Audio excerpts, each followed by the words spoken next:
In this video, I'm going to show you how to upload a PDF file to Google Play Books. The first thing you need to understand is that you cannot upload a PDF into Google Play Books from your mobile phone. This upload feature only works on a laptop or desktop computer, so ensure that your PDF file is already saved on your computer. If it's on your phone, you can upload it to Google Drive and then access it from your computer.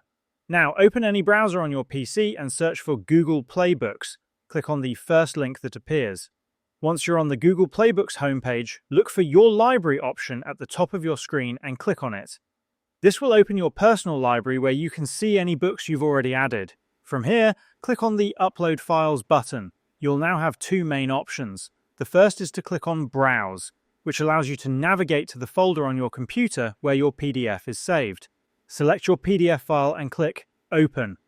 Alternatively, if you uploaded the PDF to Google Drive from your phone, you can switch to the Google Drive tab here. This will show you all the files stored in your Google Drive for the same Google account. Simply click on the PDF you want, then click Insert. Once selected, your PDF will be uploaded to Google Play Books. You can then open it right here in your browser in phone to start reading. This is the complete process for uploading a PDF to Google Play Books.